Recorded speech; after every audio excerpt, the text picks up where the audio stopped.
Boa tarde, gente boa. Estamos começando mais um Papo na Rede nessa quinta-feira, dia 1º de dezembro de 2016. Olha, estamos chegando no final do ano.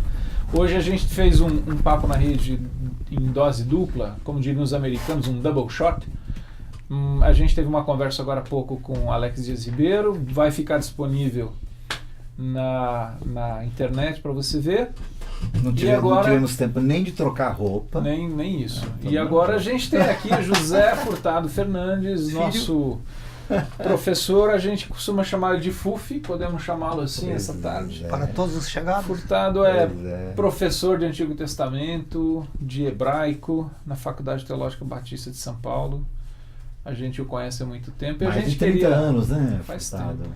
Eu cheguei na faculdade em 75 e fiquei dando aula a partir de 79. Até 2000, depois saí. Agora estou pelas avenidas da vida. É isso daí. E a gente queria conversar um pouquinho, Furtado. Você também pode, nesse programa que está sendo feito ao vivo, mandar seu e-mail e a gente responde, interage com você e você com a gente. A gente queria conversar um pouco, Furtado, com você, sobre como que a gente lê o Antigo Testamento. Eu lembro uma vez não sei quem que foi, eu acho que foi o Philip Yancey,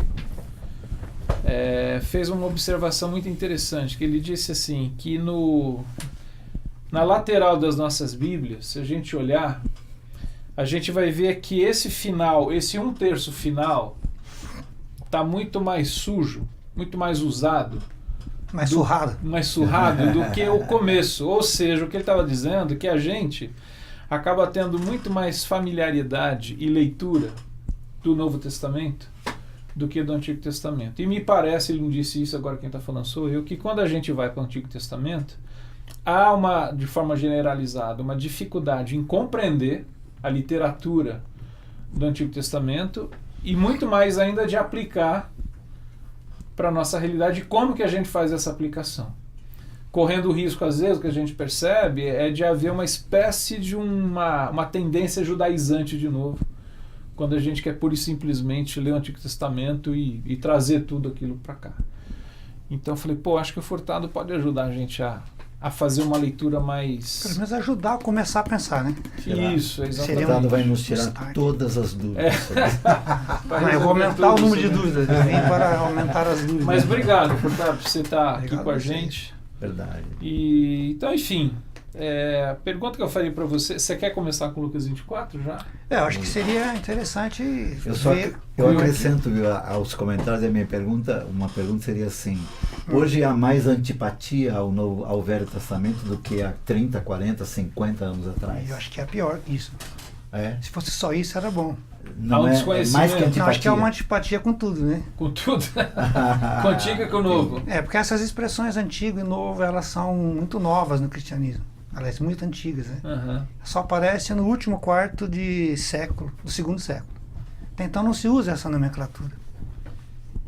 Esse Palaia de Ásica, Caine de Ásica, isso não era conhecido. Sei. Isso aparece lá, Tertuliano para frente, que vai surgindo essas divisões que são muito artificiais. Sei. Até porque as primeiras comunidades que nós temos notícias, que são os Netzarins, que são os nazarenos, eles utilizavam essa ideia de escritura sem divisões. Uhum. Não tem antigo e novo, né? Até porque os judeus escreveram o antigo e também escreveram o novo. Então, não existe cristãos que escrevem o Novo Testamento, são judeus. Paulo é judeu, João, Pedro. Né? Então a gente faz um pouco de confusão, né? Uhum. Então, partindo do que você dessa premissa, hein? Dessa premissa, bom não se apegar tanto a esse tipo de nomenclatura e ter o texto bíblico. Sim, você tem diante de você as escrituras que nós chamamos de sagradas, coisa parecida, mas que é uma escritura só. Uhum. Os Netzarins, eles não tinham essa divisão entre aquilo que é aliança antiga com aliança nova, né? Até porque as traduções do latim também confundiram um pouco. O texto que você falou pra gente, que eu queria ler, está no Evangelho de Lucas, capítulo 24, versículo 44, que diz assim, Jesus dizendo, enquanto ainda estava com vocês, eu disse que eu disse que tinha de acontecer tudo o que estava escrito a meu respeito na lei de Moisés, no livro dos profetas e nos salmos. Ou escritos. Ou nos escritos, né? Alguém já disse uma vez o seguinte, que o Novo Testamento está latente no Antigo Testamento e o Antigo Testamento está patente no Novo, né? E essa questão... Agora, você está tocando uma coisa muito interessante, que a gente pode dizer, Furtado, que uma forma de compreender a leitura do Antigo Testamento é ter Jesus como, usar uma palavra mais do meio teológico, é ter Jesus como chave hermenêutica, ou seja, Jesus como a maneira de interpretar o que o Antigo Testamento, como a gente chama, o que ele tem para dizer para a gente? O que nós podemos encontrar nessa... Essa expressão é correta? Ter Jesus como chave hermenêutica do Velho Testamento? Eu não sei se Jesus como pessoa e como ser divino encarnado, ele poderia ser visto como uma chave hermenêutica, né? Porque ele é um ser humano, né? Ele vem dar corpo e cumprir promessas através daquilo que o Velho Testamento fala. Encontramos isso na história de Simeão, em Lucas 2. Falou, agora cumpriu-se a promessa. Então a gente tem que se livrar um pouco também dessas amarras de que um completa o outro. E o Antigo Testamento, o que ele é antes disso? Ele é a Escritura. E nós temos a grande questão de resolver entre nós ainda, isso é um pouco confuso, essa questão de... A palavra ela tem 3 momentos na história. Nós temos a palavra falada, que os apóstolos falaram, os profetas falaram, Moisés falou, as palavras faladas através das pessoas. E um dia essa palavra se torna a palavra escrita. Mas um dia essa palavra se torna encarnada. Você está se referindo à palavra falada, que é a tradição oral? A tradição oral. Tá. Tudo enquanto não é registrado, é oral. Então nós temos esses 3 momentos, mas quando a palavra encarnada vem, essa palavra ela se torna gente. O verbo se fez gente e veio morar entre nós, tabernacular entre nós. Então tira um pouco essa questão só da chave hermenêutica, mas é o que dá sentido para tudo, né? Imagina se ele não vem, se o Messias não venha. Até nas famílias judaicas existiam algumas tradições interessantes, né? Anunciou-se numa casa judaica que nasceu mais uma criança. E alguém perguntaria, menino ou menina? Menina. A frustração é grande, não é porque é menina, é porque não é o Messias. Entendi. Então é uma questão cultural interessante, né? A gente acha que... Não era só uma questão de um machismo. Não tem nada a ver com gênero judaico em si, né? É menina, então não é o Messias. É o que Simeão vai falar, agora eu posso morrer em paz, meus olhos já viram o cumprimento das profecias. Então Jesus ele vai dar sentido para tudo aquilo que nós estamos falando aqui, que o Alex falou agora há pouco. Vai dando sentido para todas essas coisas. Eu diria que Jesus não é só a chave hermenêutica, eu acho que ele é a hermenêutica da coisa mesmo. Né? da carne, né? Da vida, dá sentido. É a palavra encarnada. Encarnada, se torna ser humano, vai jogar bolinha de gude com a gente, soltar pipa, tomar banho no Ribeirão, é mais ou menos isso, né? Então, é mais do que uma chave em si, né? Porque nós a gente vai ter que procurar a porta, né? Aí vamos dizer que Jesus é a porta. Se ele é a chave, ele também diz que é a porta, aí ficou complicado. Faz parte do conjunto.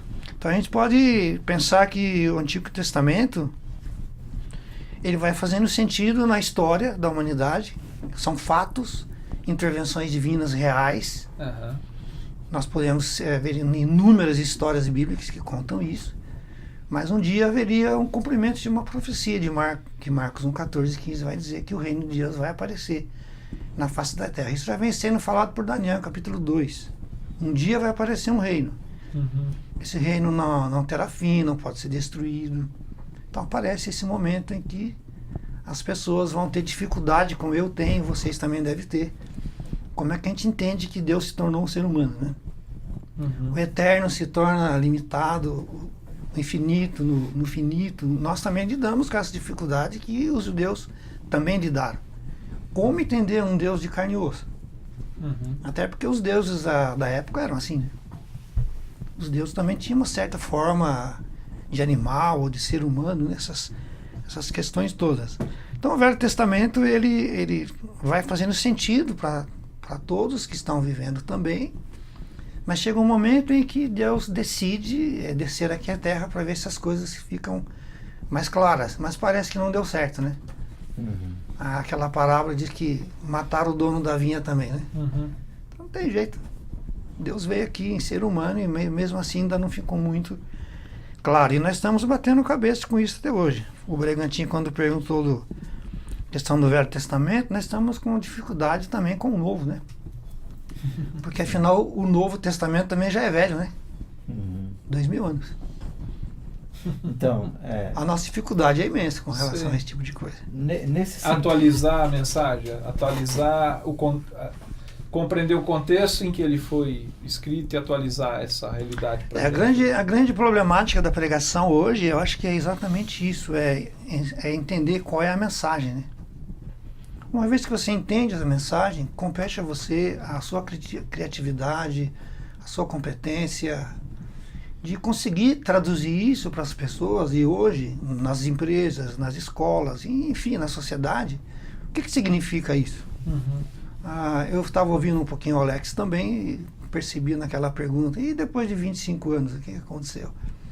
É mais ou menos isso, as pessoas precisam entender essas coisas que o nosso igrejês teológico, que está nas nuvens, não permite que as pessoas acessem essas verdades de uma forma que elas possam assimilar isso e trazer para a vida delas. O Fuf, professor Furtado, Fuf deu aquela... Estamos entre amigos. Voltei lá. Quando o Fernando leu o texto, Jesus dizendo o que disseram de mim, não é? O que o Velho Testamento disse de Jesus, que ele diz assim, tudo que disseram é o que sou e é o que está sendo cumprido nele. Uhum. Voltando ao que o Fernando perguntou também, a questão da chave hermenêutica, acho que uma das respostas está aí, né? O próprio Cristo vai pegar as Escrituras e começar a apontar aonde que essas coisas estão, como Simeão fez em Lucas 2. Uhum. Ou seja, então o próprio Jesus está aplicando a si mesmo muitas passagens do Velho Testamento. Lucas 4 é uma dessas passagens. Uhum. O Espírito do Senhor está sobre mim, ele me ungiu para fazer determinadas tarefas. Acho que isso é importante a gente pensar. Ele mesmo vai fazer isso. Ele vai apontar que essa profecia, a referência dela é aplicável aqui na história, no Antigo Testamento, a um rei, uma situação, mas ela transcende esses limites para uma outra coisa maior. Uhum. Ou seja, aquela passagem de Isaías que a Virgem vai nascer, vai ter uma criança nova que vai governar. Isso tem sentido lá no passado, na história, é fato, mas também transcende esse fato. Ora, quando o próprio Jesus faz isso, dá um descanso na gente, né? Então ele está dizendo, todo aquele desenvolvimento da messianidade, vários grupos vão formando ideias e conceitos diferentes. Mas o próprio Cristo diz, não é por esse caminho. Um pouco mais além disso. Então, como é que os primeiros cristãos eles lidam com essas questões? A gente precisa voltar lá no ano 30, o ano um pouquinho antes, um pouquinho depois, e verificar como é que os cristãos, ou aqueles que resolvem seguir Jesus agora, como é que eles lidam com o negócio de escritura? A maior parte não lê, não escreve, não tem texto em casa. Então, como é que eles fazem isso? A gente não imagina isso. É interessante a gente pensar assim, que a Bíblia, como a gente conhece hoje, geralmente, nesse formato aqui, num livro, tudo bonitinho, papel Bíblia, diagramação. A partir de Gutenberg. Isso é a partir de 1500 praticamente. 1490 e pouco. Século XVI, século XVII, começo do século XVI. Até então, é isso que você falou, quer dizer, livros, os escritos, não era uma coisa comum. Ninguém tinha em casa como a gente tem hoje. Às vezes a gente tem dezenas de Bíblias em casa. Bíblia de estudo. Bíblia de estudo, Bíblia A, B, C e D. Né? E, sobretudo, no primeiro século ainda tem uma característica. Esses primeiros cristãos que você está falando, a Bíblia deles era, nesse momento, o que a gente chama de Antigo Testamento. O referencial era esse. Né? Quer dizer, primeiro século é o momento de produção dos textos do Novo Testamento. Mas mesmo assim em forma de cartas, de epístolas que circulavam. A gente não tinha esse conjunto encadernado bonitinho. Né? E aí então como é que os cristãos lidavam, esses primeiros discípulos? A gente volta para a questão da tradição oral? Em parte, sim. Uhum. Mas, em parte, os textos existem, né? Especialmente do Velho Testamento. Então, Lucas é um escritor que ele vai ajudar a gente bastante. Em Atos e no Evangelho de Lucas, ele tem pelo menos quatro colocações que Lucas vai fazendo nos seus escritos. A gente pode descobrir isso em várias passagens. Como é que os cristãos faziam essa leitura? Uhum. No primeiro momento, essas leituras são muito semelhantes ou muito parecidas, inclusive algumas até feitas nas próprias sinagogas. Os judeus tinham um programa de leitura das Escrituras que era semanal. Uhum. Lucas 4 diz Jesus, como era de costume, Jesus estava na sinagoga. Então, nesse momento, não é porque são aquilo que nós perdemos há muito tempo, que é a leitura bíblica comunitária. Uhum. Hoje nós não lemos mais a Bíblia de forma comunitária, a não ser no sermão de manhã ou da noite. Mas a comunidade não lê a Bíblia junto mais. Eu não sei se vocês têm notícia de alguma igreja ou comunidade que senta para fazer uma leitura das Escrituras como comunidade, as pessoas podem participar, perguntar, tirar dúvidas. Uhum. Então, acho que em um primeiro momento eles estão vivendo, vamos dizer assim, de conversas, Isso era uma forma mais simples de vivenciar muito mais a leitura simples, bíblica. porque os judeus já praticavam isso. Uhum. Então ficou muito fácil para eles são judeus ainda, eles permanecem por muito tempo ainda judeus. A outra geração que vai aparecendo, que são gentios a partir de Atos 13, quando Paulo sai fundando novas igrejas. A gente restringiu demais mesmo, né, a leitura, e eu tô lembrando uma fala que é do pastor Irlande. Uhum. Porque assim, quando a gente vai pregar e pega um texto muito longo, a gente fica meio constrangido de ler, né? 20, 30 versículos. Então a gente às vezes lê assim, o texto é todo, mas eu vou ler aqui 2 ou 3, 4 no máximo. Lê o final do último versículo. E o pastor Irlande falava uma coisa interessante. Ele dizia assim, irmãos, eu vou ler aqui o texto, eu sei que é longo, mas se o sermão não prestar, o texto bíblico sempre presta. Invertendo um pouquinho essa lógica, é bom não ler tudo, senão as pessoas descobrem mais coisas do que você não disse. Aí você fica em situação mais difícil. Então a comunidade, ela estava fazendo isso como comunidade. Então isso fica mais fácil. Como seria? Vamos imaginar aqui. Como seria uma leitura comunitária? Se você tem uma igreja muito grande, você já inviabiliza o processo em termos de comunidade local. Como igrejas maiores, 1.000 membros, 2.000 membros. Então o modelo não dá para mexer muito. Mas você pode providenciar outros mecanismos ou grupos de leitura bíblica. Como eu frequento de vez em quando, não posso ir todas as semanas, às quintas-feiras, às 14h, eu vou para a Lectio Divina, na Paulinas. E lá eu experimentei esse tipo de experiência. E por que nós não podemos reproduzir isso? Onde nós sentamos com grupos de 30, de 50 ou de 20. Algumas igrejas de vez em quando me convidam para pregar, né? Então eu digo, eu não prego mais. Agora eu estou lendo a Bíblia com a comunidade. Então, a última experiência eu gastei 1h30 lendo Marcos 8 com a comunidade. Parte de Marcos 8. Onde nós pudemos fazer uma interação, uma conversa muito boa, e no fim eles disseram, mas que coisa maravilhosa. Eu disse, não, nós só lemos a Bíblia. Não houve exegese, não houve hermenêutica, não houve nenhum exercício acadêmico. Uma leitura onde a gente perguntava, você entendeu esse trecho? Não. Então vamos explicar mais para trás, mais para frente. Eu acho que esse tipo de jogo também engessa o pregador fica às vezes em situação difícil porque leu tudo. Aí descobriram mais coisas, né? A recomendação de Paulo a Timóteo é essa, né? De leia, e era uma leitura pública, né? Pública e em voz alta. Isso. A semelhança dos livros da antiguidade, os livros nunca foram feitos para serem lidos de forma individual em casa. Hoje sim. Os livros eram feitos para leituras públicas. E quando o autor não tinha público, ele tinha que alugar. Não tinham como reproduzir do modo como se tem hoje. Né, se eu não tenho público... Era lido em praça pública, né, ou em ambientes comuns. Né? Se eu lanço o meu livro e eu não tenho público, eu tenho que alugar um público. Mas uma coisa que eu já... Porque a leitura é pública. É audível. Então, uma coisa que uma vez eu ouvi foi um amigo nosso, Osmar Ludovico, que trabalha bastante com a prática da Lex. Uma vez ele disse uma coisa interessante, que nós estamos muito habituados a ler a Bíblia. E ele está sendo otimista. Sim. Ele é um grande... Falando de ler. Mas assim, aí ele faz um ponto que é interessante, que a leitura chama a atenção de um dos nossos sentidos, que é a visão.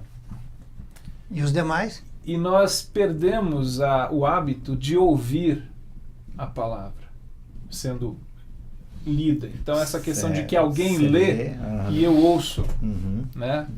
Eu posso até fechar os olhos, mas assim, eu estou usando nesse momento o sentido da audição e ouvindo a palavra que eu poderia estar lendo e daria outras ênfases, é uma outra experiência na percepção daquilo que está sendo narrado no texto. Inclusive nós temos na questão cultural o órgão do sentido no judaísmo mais importante é o ouvido.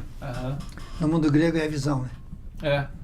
Então nós estamos devendo aí. Tanto que a Shema tem Shema Israel, né? Mas que diz assim, ouve, ó Israel. Shema Israel Adonai Eloheinu. Quando você chega no Novo Testamento, o que Jesus faz? Deus fala, agora você tem que ouvir Jesus. Então ele é o novo Shema. Mas o Jesus ainda tem uma coisa interessante, porque os discípulos dizem assim, que os nossos olhos viram e os nossos ouvidos ouviram. E nossas mãos apalparam. E as nossas mãos apalparam. Primeira então, carta de João. Todo, parece essa plenitude dos sentidos, né? Na experiência com a fé. Queria levar um pouquinho mais adiante essa ideia como é que os cristãos lidaram com isso, né? Uma é leitura comunitária, a outra é ler o texto em profundidade. Leitura comunitária vai provocar essa profundidade, né? Mas por que nós encontramos em Atos isso? Mas por que esse texto de Isaías, o profeta, ele está falando dele, é de outro, de quem que ele está falando afinal? Então, quando você lê em profundidade, você quer ir mais além. Eu quero entender melhor isso. O profeta está falando dele, de outro, de quem afinal o profeta fala? E começando por Jesus, ele explicava tudo que estava. Ele está usando o texto de Isaías. Então essa profundidade na leitura, provocada pela leitura comunitária, a gente vai mais longe. As pessoas externam dúvidas, dificuldades, lutas. Aí vem o terceiro aspecto dentro dessa leitura, que é a leitura a partir da vida, mas para a vida. Na Lectio também tem uma introdução de um texto que eu li, mais ou menos assim: você não vai ler a Bíblia para aprender mais, saber mais, ficar mais sábio. Você não vai ler a Bíblia para isso. Você vai ler a Bíblia para conhecer Deus e saber o que Deus quer que você faça. Isso está em João 6, quando perguntaram a Jesus, afinal de contas, o que é que Deus quer que a gente faça? Jesus falou assim, ele quer que vocês me sigam e creem em mim. Aí vai ficando tudo um pouco mais, vamos dizer assim, um pouco mais fácil, entre aspas, né? Agora, como voltar a essas práticas? Com o modelo de igreja que nós temos instalado hoje? É púlpito-cêntrico. Sim, porque o Lutero já fez isso no passado e permaneceu. O Frank Viola é um autor que tem um capítulo de um livro dele que é muito engraçado, né? O título do capítulo é O Sermão à Vaca Mais Sagrada do Cristianismo. Né? Quando você centralizou a pregação em alguém, você vai ficar dependente disso. É comum ouvir-se, né? Adorei o sermão. Meu pai diria assim, adore a Deus, querido. Quando alguém o pregador, né? Eu adoro o pregador. Eu adoro o Quando pregador. disseram que Lutero centralizou a palavra no culto, a pregação, em detrimento da experiência católica anterior, você centralizou a pregação, então você tem que descentralizar alguém, que é em Deus. Então, quando você... não é uma acusação luterista, mas é uma constatação. É uma leitura mais crítica da história, né? Mas é interessante, Furtado, quando você fez a pergunta, vocês conhecem alguma comunidade que faz uma leitura comunitária? Eu ia dizer assim, mas eu fiquei quieto, mas já que você falou da Paulinas, então, eu conheço uma comunidade que faz uma experiência assim, que está lá em Vinhedo, é uma comunidade católica. Os católicos, me parecem, apesar das nossas várias diferenças entre mais cristãos e católicos, não diria mais lúcidos. Mas especialmente desses que de alguma forma estão mais apegados à palavra. Se veem até vocacionados, né? Exato, mas essa questão da leitura, o que eu vou dizer assim, eu já participei de ofícios, eu estou falando do Mosteiro São Bento lá em Vinhedo. Já participei de ofícios lá, por retiros que a gente faz lá, então a gente retira um tempo para ir lá. Entendi. São 30 a 40 minutos em que os monges beneditinos, que têm por lema ora et labora, então ele trabalha e aí ele se retira, se reúnem lá na capela para ter a experiência da oração. O que é oração? Eles entoam cânticos no modo gregoriano, o cantochão, que são salmos que são cantados. São palavras cantadas. Palavra é escritura cantada. E também tem a leitura de textos, sem a pregação. E após as leituras acontece uma experiência muito interessante, que é um silêncio. Porque a ideia é mais ou menos a seguinte, vou ler aqui a escritura do apóstolo Paulo, 2 Coríntios capítulo 3. Ele lê. Aí o camarada senta. Pô, ninguém vai falar? Não, porque já falou. Paulo falou. Já aqui. Está falado. Agora é uma questão... Você que digere isso. Esse silêncio para assim... Bom, afinal de contas, o que Paulo hoje fala para nós? Então, agora é interessante isso. Você falou de uma experiência da Paulinas, eu estou te falando uma experiência... Minha experiência é fora do meio evangélico. A sua também, né? Furtado, só queria completar o pensamento na quarta... Estou com uma pergunta aqui, engasgado. Engasgou? Estou com professor. Estou com um professor de Velho Testamento aqui. E tem um e-mail que chegou aqui do Dirceu Cardoso. Eu quero saber se o Velho Testamento tem que ser seguido ou não. Que essa é a grande pergunta de toda a cristandade. Segue o Velho Testamento ou não? Deixa eu juntar com a pergunta aqui do camarada. Que tem mais perguntas? Ele quer dizer o seguinte, boa tarde, quanto tempo que eu não assistia? Bom que você está aqui com a gente hoje, Dirceu. A pergunta é, qual a importância da narrativa do Antigo Testamento? Que cuidados devemos ter para tirar lições dessas narrativas? Que eu acho que está um pouco nisso. Está um pouco nessa... Como que eu faço uma leitura do Antigo Testamento? Sem se perder no caminho. Até porque há narrativas lá que para a nossa realidade hoje e até para... chamado a Nova Aliança, eu sei que você já nos recomendou tomar cuidado, não fazer uma distinção. Uma dicotomia, né? Mas como que a gente faz essa leitura? Por exemplo, eu leio coisas lá em Josué, eu leio algumas recomendações do próprio Senhor para determinadas circunstâncias, falo assim, meu Deus, isso daqui daria um tribunal de Haia. Por julgamento de Eichmann, Israel. Alguma coisa assim. Mas enfim, então eu acho que essa pergunta do Dirceu, isso que o Carlos está perguntando, como que a gente pega essa mensagem do Antigo Testamento? Nós temos duas coisas para pensar. A gente pensando em duas possibilidades. A primeira é que nós temos uma leitura bíblica muito antropológica hoje. O que você quer dizer com Por exemplo, o que Deus fez através do Bregantin, o que Deus fez através do Fernando. Isso é uma leitura. Certo. Então, por exemplo, eu cansei de ver sermões na faculdade teológica com o Jorge Schitz, que não era fácil, né? Ele falava o seguinte, ele falou, meu irmão, nesse teu sermão teria algum lugar para Deus agir? Porque parece que foi Moisés que fez tudo. Então nós temos uma leitura muito antropológica, né? De que alguém está fazendo alguma coisa. As narrativas bíblicas, elas não foram escritas para isso. Ao contrário, é uma linguagem mais divina, no seguinte, como Deus fez para levar a cabo os seus planos e projetos através de José, de Moisés, como é que Deus fez isso? Então isso é que nos interessa. Agora, se a gente puder pegar João 6 e fazer uma colagem aqui, seria interessante. Se Jesus não seguia também os ensinamentos do Antigo Testamento? Sim. E ele mandou segui-lo. Então, em certo sentido, estamos seguindo algumas coisas que Jesus foi fazendo para o caminho, deixando algumas coisas e seguindo em frente com outras. Nós não somos judeus. Então, numa das minhas aulas, foi uma polêmica eclesiológica, assim, quase que deu o tribunal de Haia. Que os alunos queriam saber. Então, o que acontece? Nós temos uma igreja judia que segue o Messias. Paulo começa em Atos 13 viajar e fundar aí comunidades de gentios. E de repente, em Atos 15, surge um grande problema. Paulo diz, vamos Barnabé, vamos lá em Jerusalém resolver isso. Existem irmãos aqui, judeus, pregando que a gente tem que circuncidar, que a gente tem que guardar a lei de Moisés, tem que guardar os sábados, a gente não pode ser salvo. Descendo os dois para Jerusalém, recebidos pela igreja, pelos presbíteros, decidiu-se o quê? Depois de uma grande e uma longa conversa. Escrever um documento. Está lá em Atos 15, todo mundo pode ver. Com 3 recomendações. Então, uma igreja judia, messiânica, que segue o Messias, escrevendo para uma igreja gentílica. O que aparece nessa carta? Não aparece essa questão das leis de Moisés, não aparece dízimo, não aparece templo, não aparece oferta, não aparece sacrifício, não aparece nada. Por quê? Porque é uma igreja gentílica. Então, se a gente andar com Jesus, acho que vai dar certo. A gente vai saber o que é bom, o que não é bom, o que tem que fazer, o que não tem que fazer. Se a gente vai percebendo também que, às vezes, a palavra lei, que nós aprendemos nas nossas igrejas, escola dominical, ficou muito sem explicação. Afinal de contas, o que é Torá para o judeu? Essa palavra vem de onde? Qual é a raiz? O que significa isso? Vem de um verbo que significa apontar a direção, para onde você tem que ir. A lei não é para você ficar engessado num processo de vida que não anda. A lei é para apontar, vai por aqui. Isso nós encontramos em Deuteronômio. Né? Coloca diante de você a vida e coloca a morte. Você escolhe, você quer ir para onde. Logicamente que nós não somos judeus, nós não temos essa cultura, nós não estamos sujeitos àquelas leis, os mandamentos no sentido de seguir aquilo a regra, né? Não é essa a questão.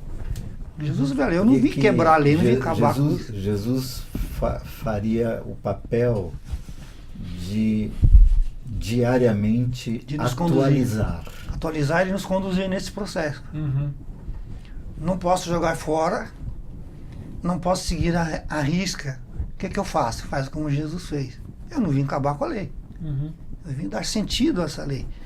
A gente fala muito também nos nossos estudos aí, nas nossas andanças, de que Israel tinha excelentes intérpretes da Bíblia. Lógico que tinha, os grandes rabinos.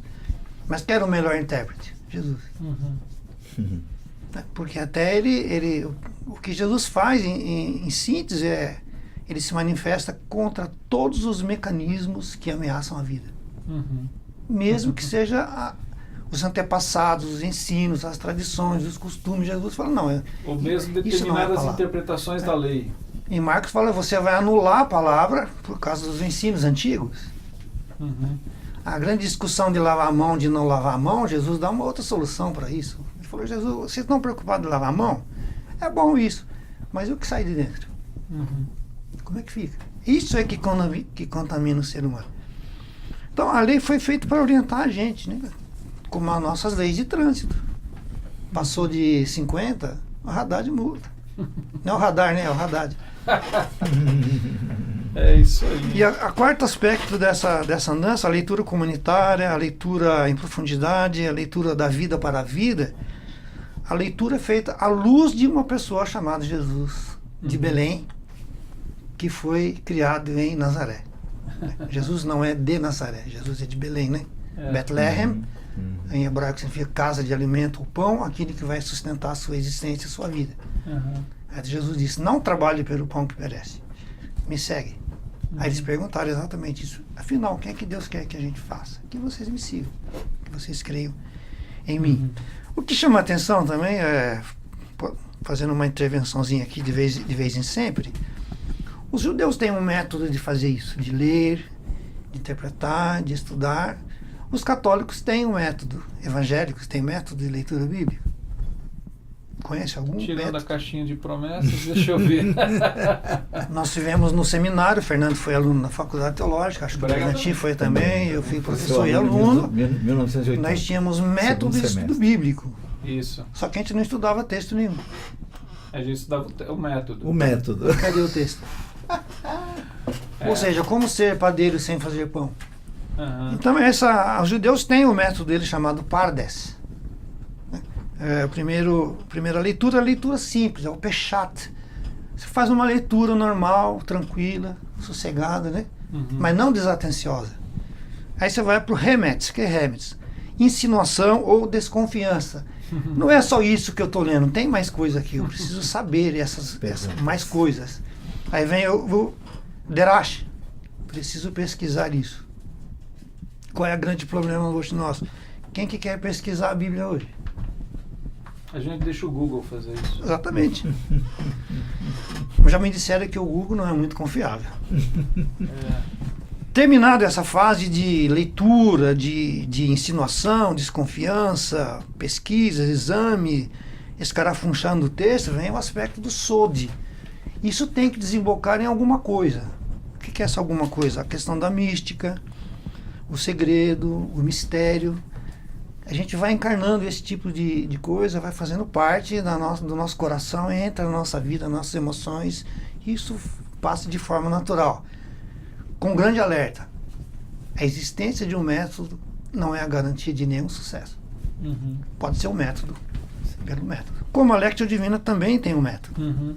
Já conhecemos tradicionalmente as fases do método católico, né?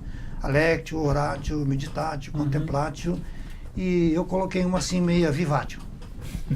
Depois de tudo isso, você tem que viver isso, né? Isso. Quando eu estou lá com a freira, na leitura na Lectio Divina, todos os passos são feitos ali. Sim. Depois, agora vai embora e procure viver isso na sua vida. Encarnar. Aí eu fui lá para escutar a freira falar isso para mim, né? Foi bom, né? Então, gente, eu acho que nós estamos precisando retomar uma série de questões, né? Até agora a Bíblia virou meio espírita também, né? Vamos baixar os textos, né? Não é mais abrir as Bíblias. Então nós estamos numa situação assim talvez até de penúria. Eu estou vendo isso na Zona Leste como sociólogo, também sou formado em ciências sociais, eu estou vendo isso, pesquisando isso já há um tempo. O número de templos que estão fechando na Zona Leste é muito grande. Outras regiões de São Paulo eu não tenho acompanhado. O que está acontecendo? O que está faltando? Será que é o que Jesus falou em João 6? Vocês estão trabalhando muito por um pão que perece. É a igreja pela igreja, o ministério pelo ministério, o ativismo pelo ativismo. Onde a gente vai chegar? O que nós queremos? E hoje minhas andanças maiores em termos de ministério, eu sou membro de uma comunidade evangélica cristã, mas o meu trabalho hoje é trabalhar com grupos de leitura bíblica, de forçar para que eles leiam. A gente tem que ler juntos, porque deixar para depois também não ler. A gente já lê no dia, já tem a folha de exercício para preencher no dia. A gente chama de mapeamento do texto, né? Personagens, fatos. Então, tem sido bom. Amanhã estarei em Guarulhos com uma comunidade que não tem nem nome ainda. E a proposta é fazer o quê? Fazer isso. Isso aí, Furtado. A gente vai se descobrindo nesse caminho. Foi bom ter você aqui. A bom gente pra precisa mim, de mais tempo. O Furtado ele é professor e vai embora. Vai indo. Precisa de quando o nosso tema, mas eu acho que você deu assim algumas pistas. Soltou algumas pérolas que são muito interessantes da maneira como que a gente lida com o texto. E como você disse, não só com o antigo, mas também com o novo. Porque de certa maneira, literalmente falando, ou literariamente falando, é um texto antigo. Mas eu acho que essa é a grande, boa e simples dica, né, para esse tempo, né? Tipo, leia, são escrituras sagradas, até pelo tempo que tem, né? E pelas narrativas que tem, e pela profundidade. Não tem data de validade. Então... Leia com Jesus, né? Vai lendo e andando com Jesus. Vai lendo. É isso daí. Acho que esse legal. Esquece essas referências, né? O grande referencial no Brasil, infelizmente... Felizmente, eu acho que muito felizmente, é Carlos Masters, né? Ele tem um DVD dele muito interessante, 10 dicas, né? Para a leitura popular da Bíblia. Legal. Obrigado. Pessoal, obrigado, Furtado, por ter você obrigado, aqui, nosso professor, você que acompanhou a gente. Esses programas os de hoje ficam na internet daqui a pouco. Se você puder, ajuda a divulgar, porque a nossa intenção aqui é simplesmente fazer um papo informal para levar um conteúdo que seja minimamente pertinente. E deixar canais abertos para a gente se comunicando, né? Isso, exatamente. Tá bom? Estou à disposição de vocês, que vocês precisarem da gente. Obrigado, Furtado. Obrigado, professor. Obrigado a vocês. Bem-vindo. É isso aí. Pessoal, até a próxima vez. Tchau, gente. Grato, até mais. muito obrigado Tchau. a todos.